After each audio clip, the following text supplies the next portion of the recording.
I was initially introduced to cross kicks by doing a Google search looking for the perfect shoe that would allow me to unload my kayak from the ramp without changing shoes, getting in the boat, fishing all day, and being able to come back, get in the truck, and go home.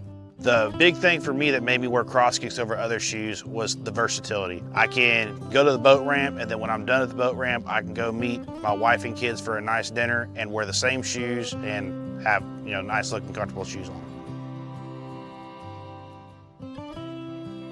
I ordered cross kicks because of the backing strap, the drainage. Visually, I thought this has got to work better.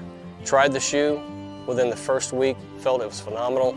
It works for me. It allows me to rinse my feet off in the water, get back in the vehicle, continue on my day, and never have to change shoes throughout the day. It keeps me comfortable all day long. That is a huge factor on the water, comfort.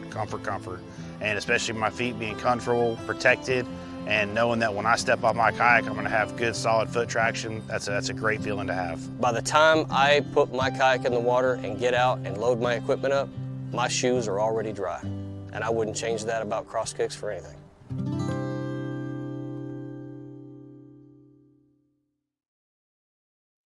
Hey, what's up, everybody? Coming at you with a live stream tonight on Chasin the Tide. Got a full house in here tonight, man. We got the crew, got them back in the backstage right here. We're going to bring them all out.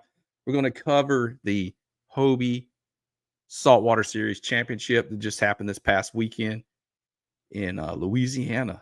We got the top three, and we had Francis Tran was supposed to make it out, and he got a delayed flight, so he's not gonna be able to make it tonight. Then we got Chris Murphey. I think he was 5th or 6th. So yeah, we're gonna get all the guys on here. We got Andrew Imes in the house. We got him coming on. Got Robert Burkhardt, Breck Hotard, and Chris Murphy right there. What's up, fellas? How y'all doing this evening? Good. Awesome. Good. Hey. I appreciate y'all. Appreciate y'all taking the time to come on and oh, sorry, I'm trying to share this thing. It's like a delay. Yeah. So man, what you get? Andrew, you won the damn thing, huh? Yes, sir. By a mile. Yeah. You came in from North Kakalaka, correct? Yep. Yes, sir. Good little haul to come over here. How'd you end up qualifying for the event? So I fished the Florida Saltwater or the Florida Redfish FRS. Series. Yeah, and I qualified at the Crystal River event. I think I got 5th in that tournament, and unfortunately I couldn't make any of the other qualifiers, but it was good enough to get me in, so that's all that mattered. Yeah, no doubt. Yeah, you made that work for your advantage for sure. Robert, 2nd place. How what was your path to get there? What events did you fish, the qualifying events? Yeah, I wanted to make sure that there wasn't going to be like any question that I was going to make it. So I fished 3 of the events. Okay. Fished the Bayou Coast was pretty sure it was the last one was Fallen Tide. Mm-hmm. Fished the Lafayette Club event, and I also fished the Mobile Bay Kayak Fishing Club event as well. Yeah, I like that area. Andrew, we cool, had a pleasure of fishing some of the same water a couple years back in Gulf Shores. Had a good old time with some big bulls in that area for sure. Yeah, that was a fun little cut we were in. Oh yeah, crankbaits and 45-inch plus redfish. Yeah. Oh man. Yeah. Too bad that's not what we were looking for. I had 6 over 36 inches. My biggest was over 50. Man, that's I know you had a bunch. Yeah, that wasn't what we were looking for. It's for sure. Yeah. We stumbled on some resident. It's hard to walk away from them too. It's right. It's too damn fun. All right, Breck, how'd you end up qualifying for the championship? I fished the Fallen Tide tournament, and that was the only one I could make because I was totally involved in the Hobie BOS series. Yes. So I literally, my friend of mine, he said, I'm going out Thursday and Friday. I was like, I'm not asking you where you're fishing at. I just tell me if the water's clean or not. And that's it. And he said, yeah, the water's fishable. I was like, okay. I showed up Saturday morning and fished. I didn't scout. And that was the one that I placed 10th in. And I was like, oh, I'm not going to make it. And then like, it was like a week or two later, I just like, all right, I'll put a little more effort into it next year. And then my buddy Jerry calls me and says, dude, they're opening it up to 70 places. You might make it. And then I think he goes, let me go check. He comes back, you're in 67. I'm like, oh yeah. I was like, yeah. I was fired up. And dang. It's a lot of time, you know, like you said, you got to pick and choose your battles. Right. Especially fishing bass trails as well. I fish some of the bass events. I fish some of the Texas stuff, and I've traveled a bit here and there. And it just, man, you got to pick and choose your days and your tournaments. But, you know, Bayou Coast, man, I always say, hey, I'm going to make it over there and fish some of them. That minimalist, man, I want to come fish that one. Oh, that's my favorite. Everybody gets the same baits, dude. I'm ready. If I come over there, Chris, y'all Breck, y'all put me on something. Hey, don't ask me about Leeville. Don't ask me about Point me in the direction. I'm good. I'm good. Chris, how'd you end up qualifying for that event there, buddy? Gentlemen, ladies. Okay, first, Dustin, thank you for having me on. Oh, yeah. Man, I really appreciate it. How I qualified, first I fished the Texas tournament, survival series with Daniel over there. And I think I even saw you there. Said all y'all. But I turned in nothing. Had a horrible day. So went ahead and Fallen Tide. I had to skip a couple of the ones because, of course, I'm involved in the elite and whatnot series. So I missed the Castaways, which I really wanted to fish.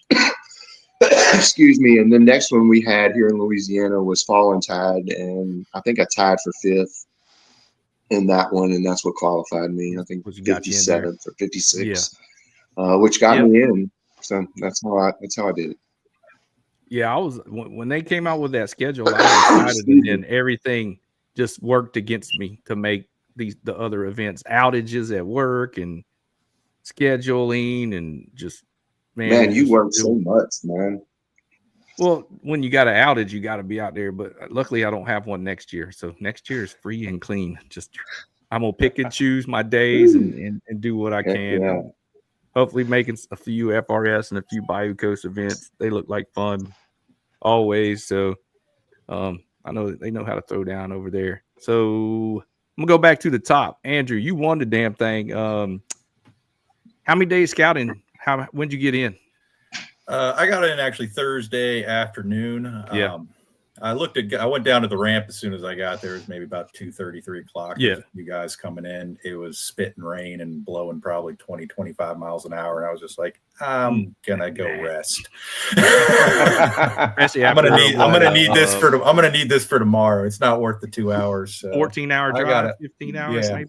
Yeah. Well, I actually left for work on Tuesday and ran up to Charlotte. And then after I got done in Charlotte, I ran down that way. Mm-hmm. And then I got back Sunday and had to roll out again on Monday, and I just got back actually tonight. Wow. So I haven't even had a time to catch my breath yet. So you hit the water, you hit the ground running Friday, which the water level dropped a little bit. I think that wind might have pushed the water out a little bit, and it was shallow, and I was not really happy with what I found pre-fishing. I didn't really find any patterns that I could really rely on. I was just pick a fish here, pick a fish there, and nothing that I saw that I thought that I was going to piece together a heck of a day, but then it just all came together for me. So shoot, yeah. Robert, second place. What kind of scouting did you do? Did you get a chance to get on the water before the event and look at some stuff? No, I got down there Friday as well, which, I mean, it really seemed like, for the most part, like any scouting that you were doing might not be totally applicable. Might not come into play. Yeah. But at least in, like, I would say for trout, but I did scout. I went to like a few different deep holes. The area where we launched, so it's Catfish Lake. Yes. It's a ton of oil field canals right there. So just a bunch all running through. Some of the spots you'll get 4 to 5 feet of water. Other spots it's 1 or 2. And when the wind's blowing like it was, you're just rubbing your pedals the whole way back in on mud. Dang. But I hit a bunch of spots, dead end canals, looking for trout. I didn't find any trout until probably about like 11:30 or so. Dang. And it might have been pretty close to where Andrew was fishing. I don't know. But from the description I got, I think that might have been where I first found trout. But then along with that, I found a couple of spots that were holding redfish. Apparently redfish were just about everywhere, but I found a few spots, including one little pocket on a bank that was just loaded with redfish. So made note of that for Saturday, and then started to head my way back in after that, and had got like a decent bit from the launch. Yeah. And one thing that we had on Friday that we didn't really have on Saturday was sun. It was pretty sunny on Friday, and I think it definitely warmed the water up throughout the course of the day. And I was the last one off the water on Friday.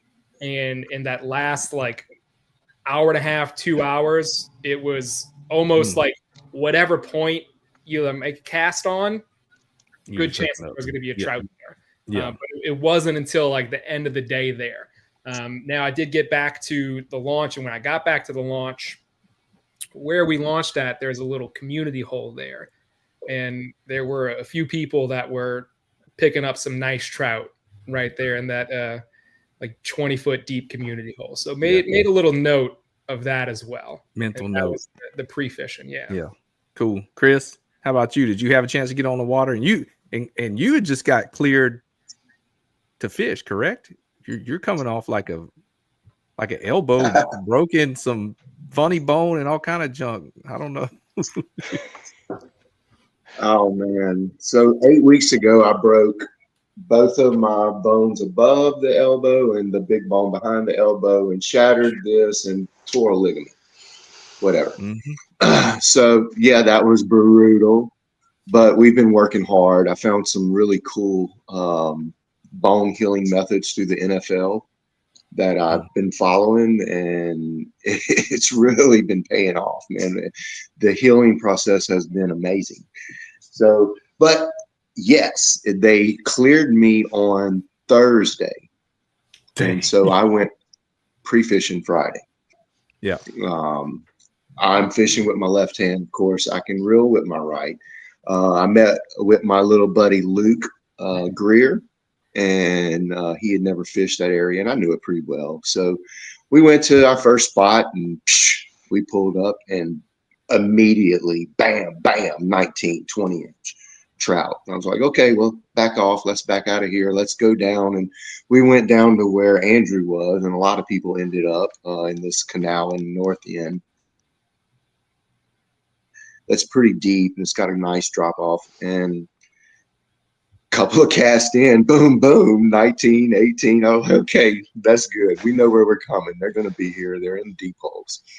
So I was like, let's go look for redfish. And the first thing I noticed, I stood up, and of course I can't push pole like I normally do, but yeah, I was able to do a little bit. And the first thing I noticed, towards the middle of the day, the redfish were moving up into the shallow pockets. I mean, less than a foot, and warm and in the sun. And if you just went down the bank, they were there. You could see them. I mean, we picked them off immediately. And that's kind of the protocol I said, that's what we're going to do. And did it stay the same for the tournament day, or was there cloud cover? And did you have to search a little harder? Nothing changed. That's what Francis was supposed to come on. He had some flight issues. And then Hart Fost, she was the top placing female in the event. I think she was in 9th. But she shared some stuff too. Great. You know, she did killer. She said she actually found tailing reds after she got her trout. You know, the water was a little dirty and the sun wasn't out, so it was hard to sight cast them, but she just kept covering water and found tailing fish and threw a little curly tail gulp, over there to them. And They smoked it. So She's a hammer. she got her trout She's early. an absolute hammer. So, she couldn't make it either. She's on night shifts. But yeah, shout out to Hart for being the top lady angler in the event as well.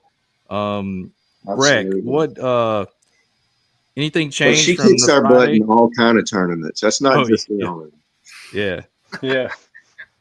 So tournament day for you, Breck, what went your way that you knew you were gonna were you confident you had enough to place? I was a little nervous after I lost that second fish. And I lost 2 trout all day. I caught a bunch of trout, but the first one in the morning was around a 19. And I had it on the side of the boat, net in the water, and it just came on pin.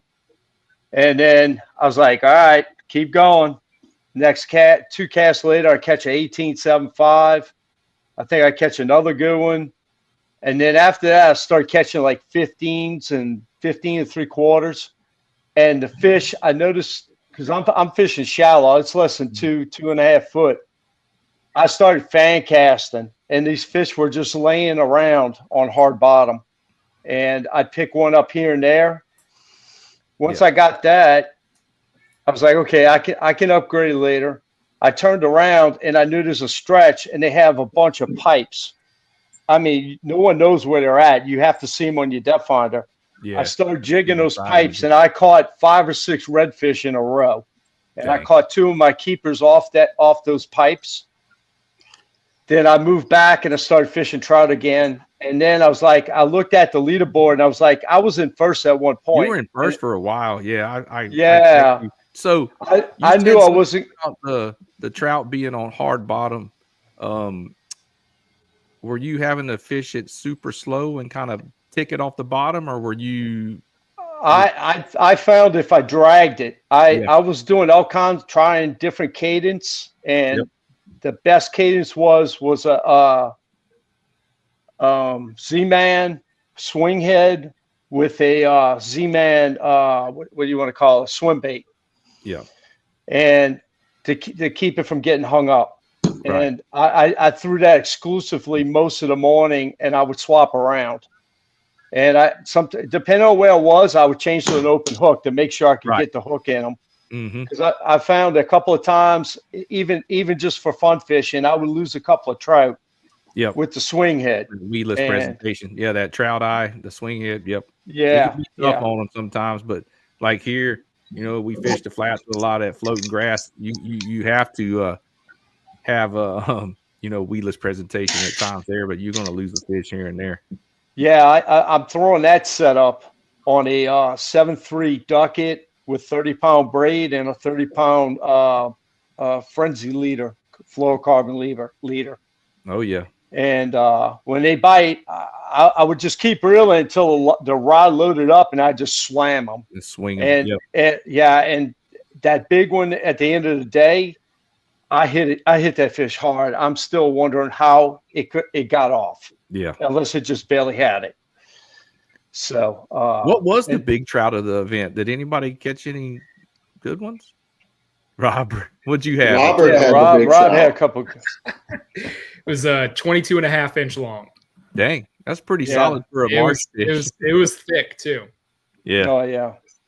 Yeah. Well, okay. You said you lucked into some areas with trout, Robert. What was your bite? How'd you find them? What were you using? I wouldn't necessarily say I lucked into an area. I think it was an area that a lot of people had an idea, a sneaky suspicion, a strong feeling that it was loose. It's a community hole. Everybody knows, like, when it gets cold, like, the fish are going to be there. The one thing that was working to our disadvantage was there was a bunch of rain that came with that front on Thursday. Yeah. And so it's a pump station, and they were running the pumps all day on Thursday.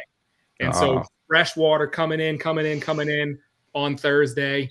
And I will say, like, hey, come Friday, it was a grind. Like, it wasn't easy fishing, but I mean, the shotgun start happened. 5 of us went about 15 feet back from where we started and went into the pond and started fishing there. of the 5 of us that were fishing there, I was the only one who caught all 5 trout. Only 2 other people got 1 trout, and one of those people didn't get it until 12:30. Wow.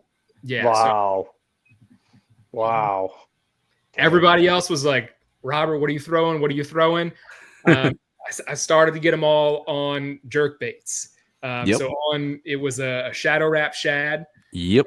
And it was, I mean, everybody was trying everything. Like I didn't catch, the lines in was 6. So everybody's in there throwing, jigging. We're seeing bait. It's lighting up everywhere. Bait's on top. Trout are popping on top. So trying pretty much like anything that we can. Ended up getting like a 12 1/4 early on, like a 13 1/2 after that. And then switched over to the jerk bait, got one that was like 17 1/2.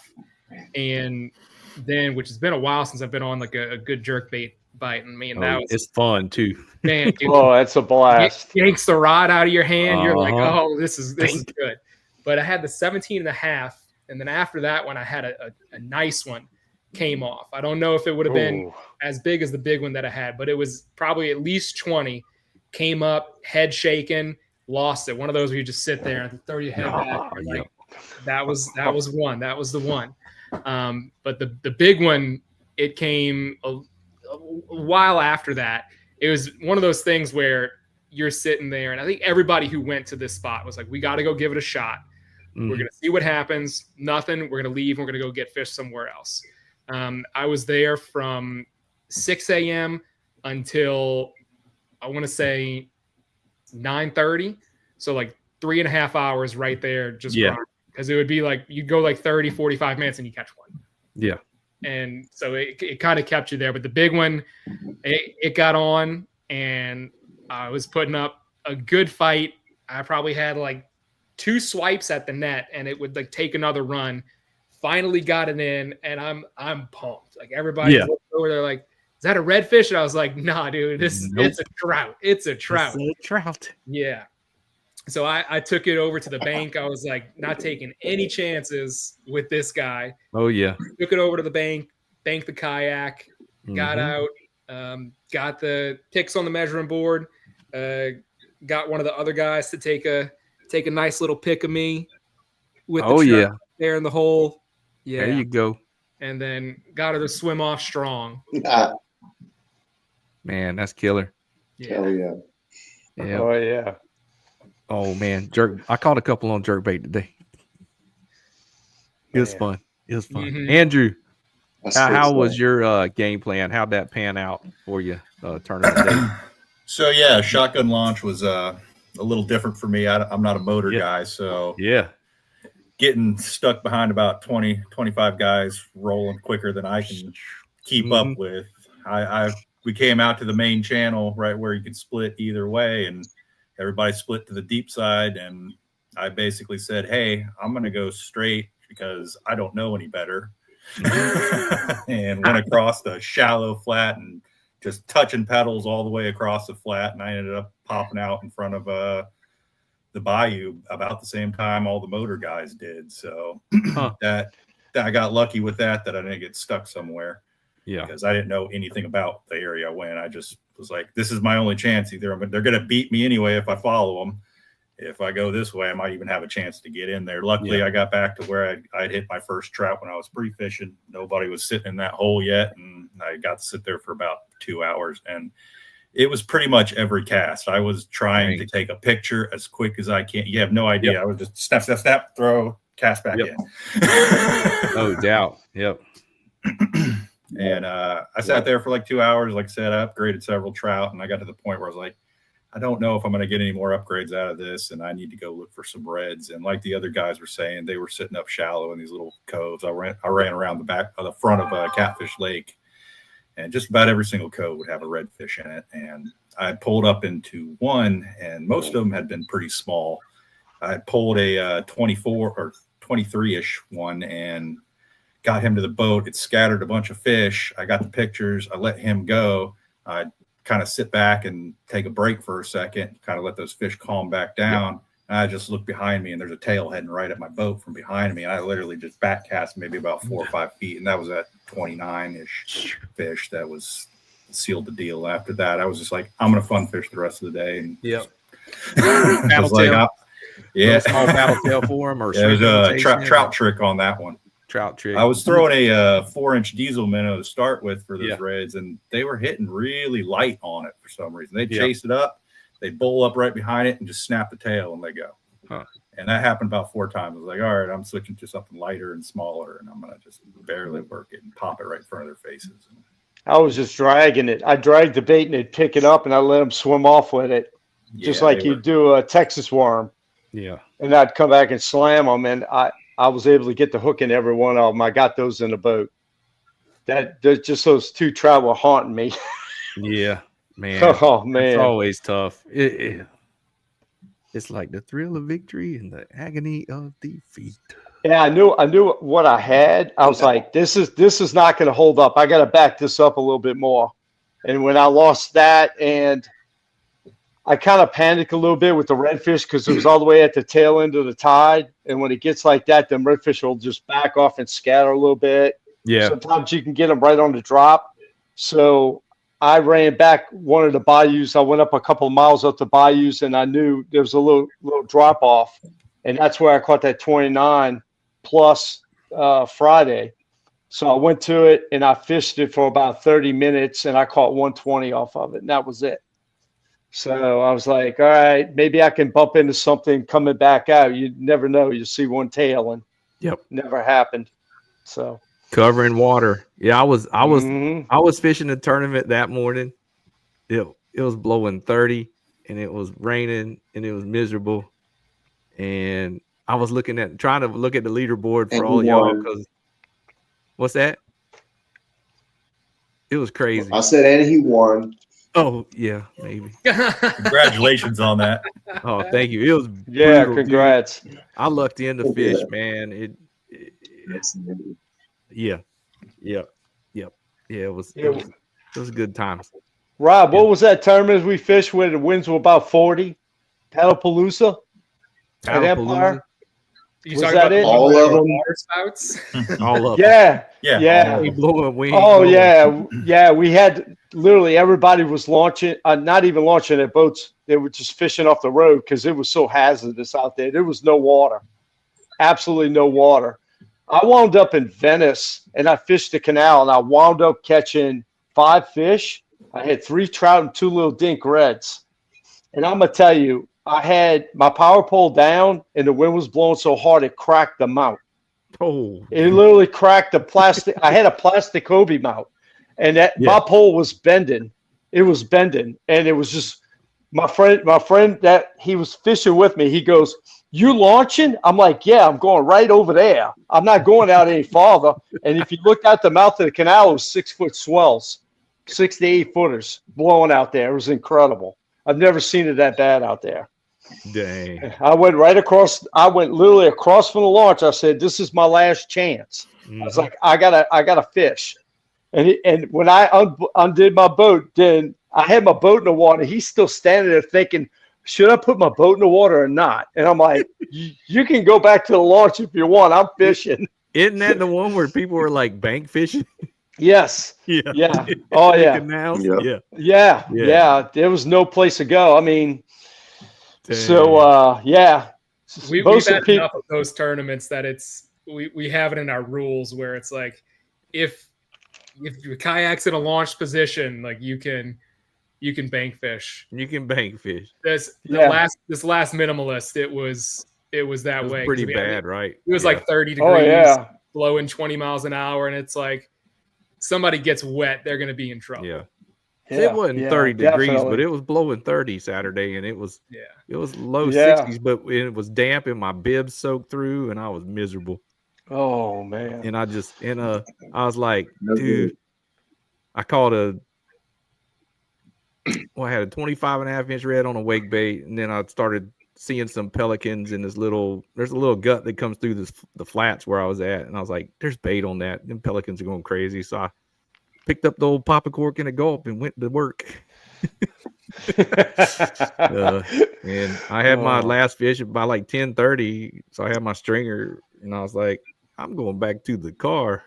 Yeah. And I had until 3, so I was like, dang. I was like, I don't know. I'm pretty confident, as bad as it is, that I'm going to at least be in the money. So, and got lucky, man. It just, I'd have much rather been over there. I mean, it's still fun. I don't know about all y'all, but I still get, I don't care how big the tournament is or local or whatever. I still get butterflies when they call my name. I'm going to tell y'all that. Oh, yeah. Always been competitive at nature. Sure. Came up in the surf and skateboard industry, and kind of applied the fishing side to it. You know, I've kind of talked about it in podcasts before. You know, just I'm competitive by nature. So, but I mean, when it stops being fun, I stop getting the tingles. Then I know it's time to walk away. But right now, I still getting them tingles, man. Oh, about 20 years ago, I used to be in a bass club, and I had a gambler, and everybody back then started putting their names on the motor. You know, had the little names printed and stick it on your motor. Yeah. I had mine was Firecracker because I was ready to go. Oh, yeah. Ready to go. Oh, ready to go. Man. I might move a little slower now, but, you know, I still got a little spunk, a little bit. Can't drink them energy drinks no more. My heart will blow up. But yeah. Them dang things ain't no good for you. I'll tell you that. Woo. You're not drinking those, huh, Chris? Are you drinking those energy drinks? Nah. Nah. Nah. I had to quit. I gave up caffeine, and Christmas would be a year. Oh. Yeah. My buddy got me hooked on espresso coffee, and I'm telling you, when I get to my fishing spot, I'm so riled up. I'm already high strung without the caffeine, so I don't even need it anymore. I can't. I'll put handprints in my steering wheel on the way to the ramp if I drink coffee. Right. Yeah. I'm already dang high strung enough, man. Oh man. Anything else y'all want to share? What trails, Andrew? You gonna make some Florida events this year? Yeah, I mean that's always the goal. Me and my wife recently had our first kid, so fishing's kind of been on the back burner a little bit for me. But I try and make what I can make. Yes, sir. Cool. Well, congratulations on the newborn. That's right. Thank you. Just getting the family started, huh? It's always fun, man. Robert, you gonna focus on some of the Bayou Coast events? What's that? The Bayou Coast. You gonna fish some of those and try to fish around a little bit? As many as I can make. Yeah. Yeah. The Bayou Coast definitely will get some Lafayette Club events as well, and probably like heading out to the Mobile tournaments too. Like it was a good time out there, and like honestly, like I'm here in New Orleans. Like it's not a far drive for me to make it out there. It's pretty much like this, especially if I stay on the west side of Mobile Bay. Just the same as going down to Grand Isle for me. Right. Oh, dang. Justine said she's almost 2. She's still a baby. I got still a baby. Still a baby. Yeah, she's always done my baby what's at this up point. From North Kakalaka. Yes, sir. Man, I know I'm definitely gonna try to make a couple of those Bayou Coast events. You know, we got one of our bass clubs, Texas Kayak Bass League. I usually try to fish some of their events and stuff, but this year they flipped the script on us, and every event this year is going to be hourly big bass, paying out the top 3 8 hours. So every event will be hourly big bass. It's pretty dang cool. I was like, that's kind of neat, because they used to do 1 or 2 a year like that, or 1 a year. Start off the year doing that, and then now they're going to run all of them like that. And then I know y'all saw BOS is not having a trail next year on the bass side. That's a bummer. Now I'm hoping they try to push the saltwater one again. We'll see. I know I was pushing for my event to be since we don't have a Texas qualifier. I was going to see if my redfish portion of my multi-day event would be a qualifier if they needed somebody in Texas, or if they would. Fin Factory does the Ray Del Mar. They could do the inshore portion of that. And I was like, we need one in Texas. We do, because Saltwater Survival Series is not running this year as well. Yeah, we've dropped a couple of events. Big need of one somewhere on the mid-Atlantic coast too. Yeah, for sure. Because we've got a lot of anglers up here. Yeah, there's a group. Is it Casting Coastal that runs with Yeah, they just started up Trusty. Eastern North Carolina, and Yep. been building slowly, and they're starting to get around about 30 people per tournament. So Yeah, that's Nathan Pate. He was on. I put him on Jackson when I was still the team manager before I left. Yeah, he seemed like he was doing pretty good over there. and you got the with that. LKA is pretty big down Yep. in Charleston Low- area. Yep, the low country. PD kayak anglers, And then around the PD, Myrtle yep. Beach, and yeah, That'd be cool to have one over that way, for sure. you got some very fishable waters. Love to see some of you guys up here. Oh yeah, that'd Big be trout easy. country too. Yes, Some sir. good Which stuff everywhere over is big there. trout country except for Heck yeah. Louisiana. Yeah, Oh man. man. Yeah, it's well, I'm hoping we get something over here in Texas as well. I hope they spread some of the events out again, and we can all get the championship done somewhere. As long as it's Yeah, I think it was a good first year, man. There was good participation across the board. You could see definitely increased participation in the different club tournaments. Yep. And I think the longer this goes, the bigger it'll get. I mean, I told Steve Fields this earlier, was like, I can tell already that there's going to be more club to club participation than there has been in the last years. I know Bayou Coast people are going to be fishing Mobile. Bayou Coast people are going to be fishing Lafayette. Lafayette's going to be crossing over. It's doing good things for the individual clubs as well. Yeah, It's a great format to have it all split up between the clubs like that, to get your qualifiers in and let the clubs handle it. Right. And let other people experience how different clubs run things as well, and see how everything else goes. Yeah. So, man, that's killer. Dang. Well, I know I wanted to keep it. I didn't want to run too long tonight. I know my wife was like, "How long are you gonna be?" Hurry up. Hurry up. She's ready to come in here and read. She's ready to get her reading in before bedtime. I'm like, sure. It's only 7:00.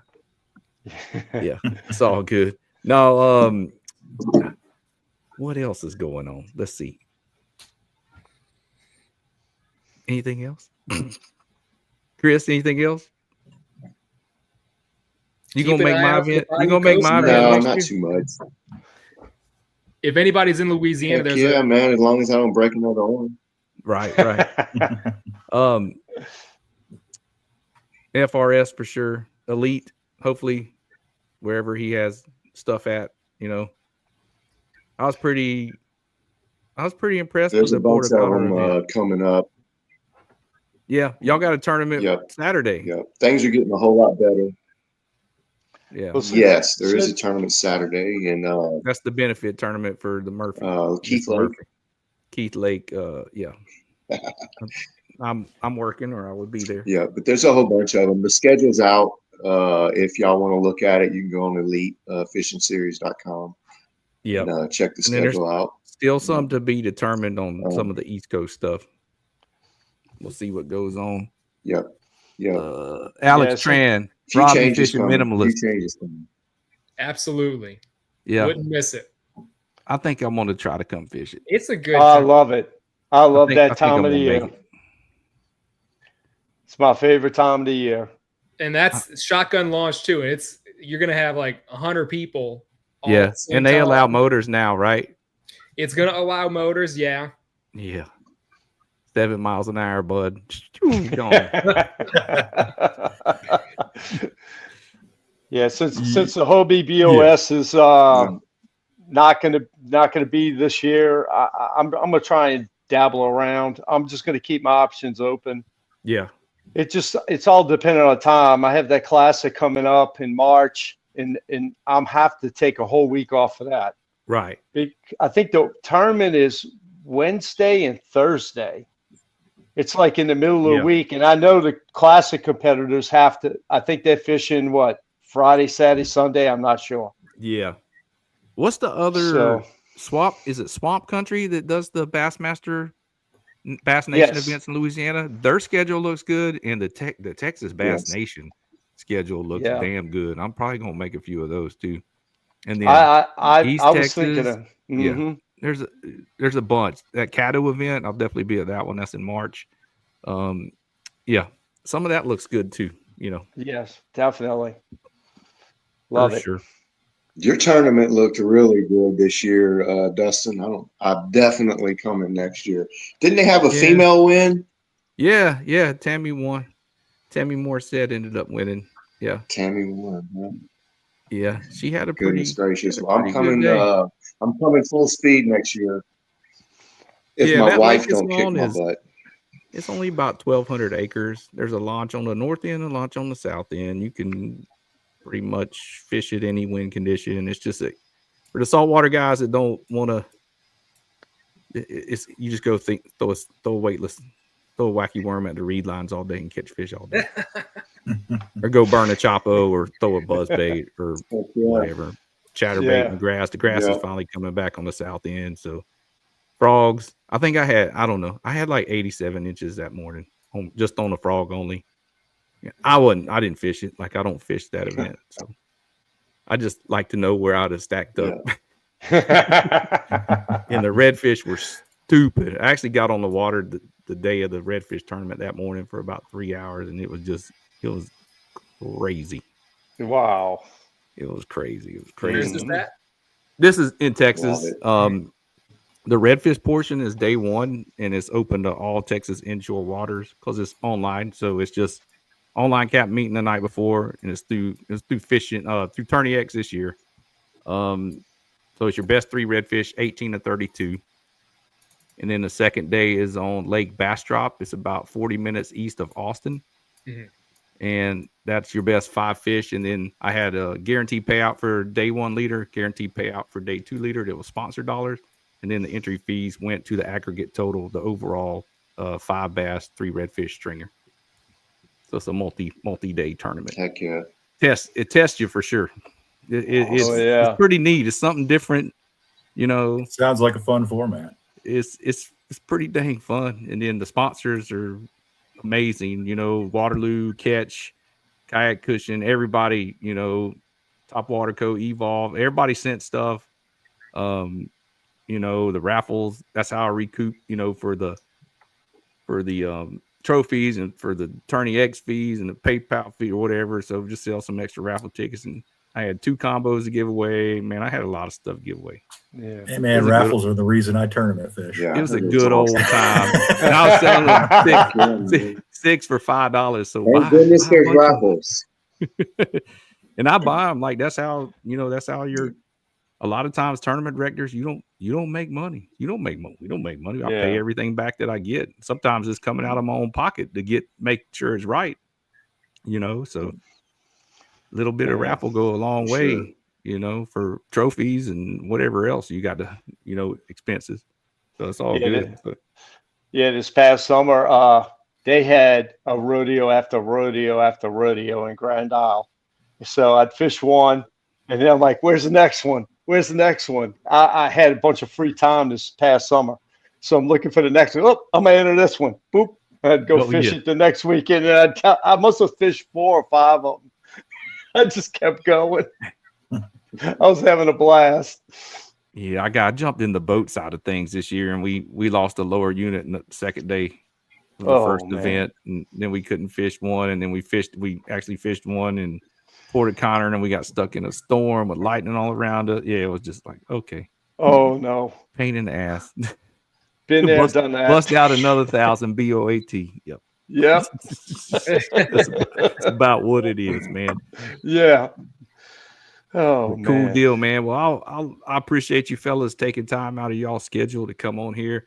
I've been trying to get online and do these live streams with the different events, Florida River Series, anything even if Bayou Coast, even if them guys want to come on, if some of the people from the Minimalists want to come on, I just felt there was a void in the space for us to, you know, showcase the winners of these events and everything, just like the bass guys do it. Why can't we do it? You know, and I have a platform to do it with, so why not? So we appreciate everybody, listeners. Everybody was commenting. I tried to throw everything up there. But yeah, check us out. Chasin the Tide on Paddle Fin Podcast Network. I appreciate you, Andrew, Robert, Chris, and Breck. And hopefully we'll see y'all on the water, man. We'll run into y'all at some of these these events, man. We're gonna tear. Tear them up, man. Some of the Baffin Bay trout you find. Come on. Yeah. I've only been out there for redfish tournaments. It's like Breck was talking about Jerry earlier, and I would fish some of the ERS events, and we'd be out in Texas, and like we're in Matagorda Bay. Like, oh yeah, it's like East Matter. Jerry, I got to go make some casts over here real quick, and then I'll be back over here. Get on that deep shell, man. There've been some good fish over there too. It's definitely not as good as it was before the freeze. Love me some Texas. It's coming back. Love it. Love my Texas guys. He saw a couple of little birds told me a couple places to go, and you saw some of the goods over here on the Middle Coast for the redfish. It's pretty dang magical when it September, October, November. Woo, man. Every year, the last 2 years, I've been renewing my Texas fishing license because I've been going to Texas a lot. Shoot, yeah. Well, we all gonna share the water sometime soon again. Good stuff. Oh yeah. I appreciate all y'all coming on, and we're gonna sign out of here. Appreciate it. Thanks. All right. Thank y'all, man. Okay. All right, fellas. Good luck.